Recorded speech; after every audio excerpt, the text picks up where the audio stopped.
Hi everybody, this is a 2005 Chevy Tahoe I bought for my son.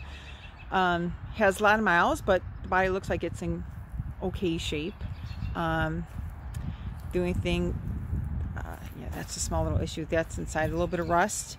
But anyways, car's in pretty good shape. The only problem with it is it has a fuel, it was leaking fuel from the gas tank, of course. So since the car has a lot of miles, has 245,000 miles on it, I bought the car for real cheap, about $2,000 after taxes, and I'm trying to change the fuel pump for my son, who's 17. So let me show you what that looks like. Okay, this is a fuel tank. I dropped it probably like a week ago. I took it down. The connections were very hard to remove because they were rusted. Basically, there were three, I guess, tubes, if you want to call it that. 1, 2, and this is the third one. This was the biggest opening. I actually could not remove them from from the lines, so I had to just break them off. See, in the front yard? They're rusted on. And I cannot get them off. The only way I'll be able to remove them is just by twisting this plastic piece off to get them out of here, because I just physically can't do it. It's just rusted on really good. Same thing with the lock ring. I cannot get the lock ring off, so I can't change the fuel pump with the rusted lock ring. I mean, the lock ring is basically like welded. I've been chiseling it forever. Basically hit right here to push the lock ring that way. I don't see any locking tabs. This one must not have that. I've been watching all kinds of videos. I don't see any. The only thing I know that's different is, see this, how it has big gaps in here. I mean, like ruts. I've cleaned out all these ruts of all the rust and debris, but for some reason this one's just a little bit different. I don't know why. Maybe that's where you start. But see, these have real deep ruts. Same thing with this one, all the way around. So I'm not quite sure why that one's so different. I haven't seen a video. Again, this is a 2005 Chevy Tahoe. The vehicle had about 245,000 miles when I bought it. The car started, the engine started just fine. It's just as the gasoline returned to the fuel tank, it was just doused and just dumping all over the ground.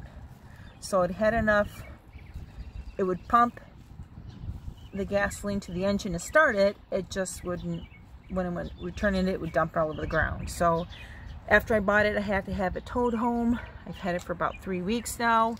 It took me a while to drop the tank, and I'm trying to change the fuel pump. I bought a brand new fuel pump from Rock Auto. This is a fuel pump right here. See, because you could see it's AC Delco. It cost me about $215. The new one is also metal. I have seen some videos where the replacement fuel pump is plastic.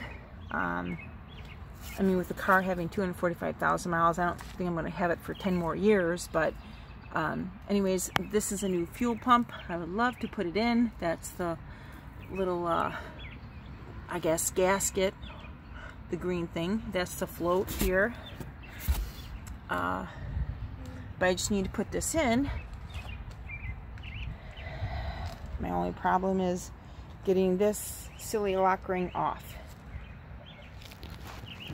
Oh, so because I haven't been able to get it off, and I've been actually using a screwdriver and a hammer, which you're not supposed to do, but I've taped the bottom of the screwdriver up with duct tape to try and push it that way to work its way loose, and it hasn't worked. So my son said on AutoZone you could rent the tool, so ta-da! I went today to AutoZone and I rented the tool. Actually, it's a whole kit. So I guess it gives you 2 different ways you could do it. You could use this brass punch, which I was told will not cause a spark with any fumes that are left over. But I'm doing this outside, not in a closed garage where the fumes would accumulate. So basically the punch, and this is like a rubber mallet filled with sand, Or you can use this thing. You would put it within, I'll show you, but for some reason it won't fit on the Tahoe. I guess this is a universal one, but it won't fit. Basically, oop, not that one. We'll put one end in this rut. Kind of doesn't want to fit though. And then the other one, actually it's adjustable, so let me do this, slide it apart. So one within that rut, and one within this rut. But for some reason the Tahoe doesn't really fit so well. Maybe if it was machined a little bit differently, it would fit wonderfully, but it doesn't. So basically I cannot use this. It just like won't fit. Maybe if I pound it in place, but just a tight squeeze all the way around. So what one would go in there, the other one you would put it in here, and you would tighten it down and put your ratchet in here. This is a 3/8 drive. Put it in there to loosen it, which would be a wonderful idea if it would actually work, but again, this device will not work. So I'm going to be back to the punch and the hammer or the rubber mallet.